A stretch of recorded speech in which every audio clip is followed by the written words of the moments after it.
Assalamualaikum warahmatullahi wabarakatuh. Bismillahirrahmanirrahim. Alhamdulillahirabbil alamin wassalatu wassalamu ala sayyidina Muhammad wa ala alihi wa ashabi ajmain, amma ba'du. Para pendengar Radio Rastil yang saya cintai, ada sebuah ibadah disebut dengan ibadah sahlah. Ibadah yang mudah sekali tapi pahalanya besar. Yaitu ibadah menggembirakan orang lain. Allah, menghibur orang lain. Ketika Nabi ditanya, "Man ahabbun nas ilallah?" Siapa orang yang paling dicintai sama Allah? Kata Nabi, yang paling banyak manfaatnya kepada orang lain. Ditanya lagi, "Ma ahabbul a'ma ilallah?" Apa amal yang paling dicintai sama Allah? Kata Nabi, menggembirakan orang lain. Subhanallah. Allah sendiri kadang-kadang begitu. Jadi ketika Nabi misalnya sedih meninggal ke kota Mekah, sehingga Nabi mengatakan, "Wahai kota Mekah, sesungguhnya engkau adalah tempat yang paling aku cintai. Kalau kaumku tidak mengusirmu, tidak mengusirku, saya tidak akan meninggalkannya." Nangis Nabi ketika itu. Turun ayat, "Innalladzi farada 'alaikal Qur'an laradduka ila ma'ad." Allah. Yang menurunkan Quran nanti Allah itu akan mengembalikan kamu nanti ke Mekah. Dihibur Nabi. Ketika dimajukan Nabi ketika takut, sedih pertama kali menerima wahyu kan, Nabi lari-lari sampai di rumah Mendas sama Khadijah itu diselimuti. Di situ Khadijah menghibur Nabi. Kan Nabi nggak tahu ini apakah malaikat, apakah iblis, apakah jin, nggak tahu kan. Apa kata Khadijah? Apa Khadijah bilang, "Tuh, saya bilangin tuh, ya jangan ke gunung terus tuh. Ngapain di sana kan?" Enggak, kata Khadijah, "Kalla la yukhzikallah." Demi Allah, Allah tidak akan menghinakan kamu. Karena kamu adalah orang baik. Kamu yang selalu menjaga hubungan silaturahmi, membantu orang yang perlu, memberi makan kepada orang yang tidak punya dan sebagainya. Nah, oleh karena itu mari kita karena pahalanya besar, kita usahakan dalam hidup ini. Paling tidak kalau nggak bisa menggembirakan, jangan membuat orang sedih. Terutama orang tua kita, anak kita. Ada sebuah kisah. Yaitu kalau kita pergi ke Mekah, ke Madinah, pokoknya di Saudi lah, kita akan jumpai sebuah bank namanya Ar-Rajhi. Nah, yang punya itu Ar-Rajhi ini, ya itu waktu dia sekolah dulu, sekolahnya itu akan mengadakan trip.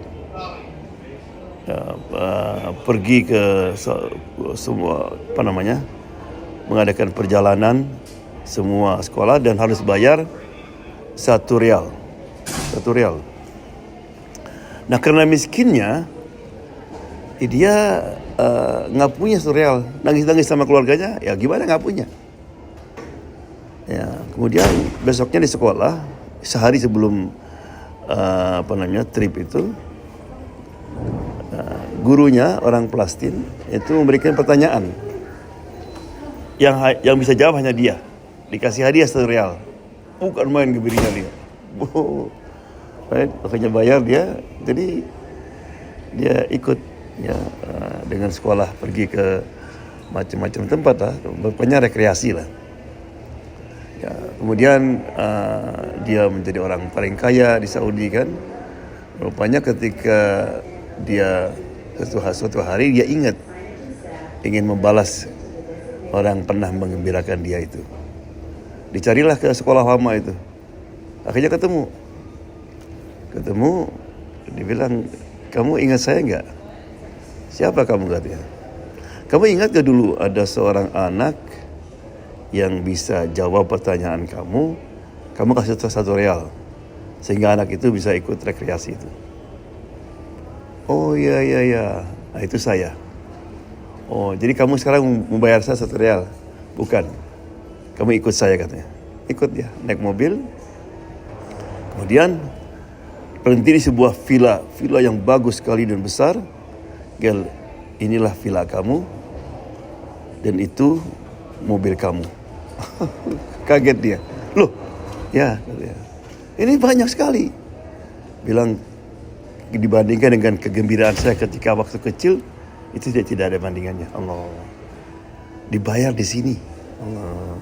Orang yang suka menggembirakan orang lain. Caranya macam-macam, ya. Kalau kita di Jakarta, ya misalnya kita ada hajatan, kita undang orang-orang tangga yang miskin, udah nggak punya itu. Ya, kadang-kadang kita orang jauh diundang. Nah, kita hibur tuh tetangga-tetangga yang nggak punya. Itu bukan pahalanya besar. Ketika datang kita sambut dia kayak tamu besar gitu. Nah, itu tidak akan terlupakan itu. Atau orang yang sedang jualan di mana, di tengah jalan. Kita lagi stop, kan ada kadang-kadang orang jual macam-macam, jual tahu, jual air. Kita nggak perlu memang, tapi kita untuk menghibur dia kita buka, kita beli. Jangan diambil kembaliannya. Allah, itu bukan main tuh.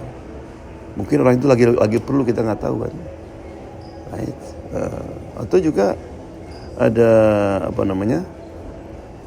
orang-orang yang nggak mau ke dokter, nggak punya uang, orang yang rumahnya gubuk, kalau hujan kehujanan, kita cari itu orang seperti itu. Ya. Karena di dalam hadis, kalau orang itu menggembirakan orang lain dengan ikhlas, itu Allah akan menciptakan malaikat, dan malaikat itu akan beribadah terus sampai orang itu mati. Ketika mati, orang itu akan hadir di situ. Orang itu akan tanya, kamu siapa? Kamu gak kenal saya? Dan saya adalah pahala kamu yang telah menggembirakan orang lain itu, dan akan menjadi teman kamu sampai hari kiamat nanti. Allah. Subhanallah. Jadi semua ibadah, pahala ibadah malaikat itu dikasihkan pada orang yang bisa menggembirakan orang lain. Ya, jadi mari.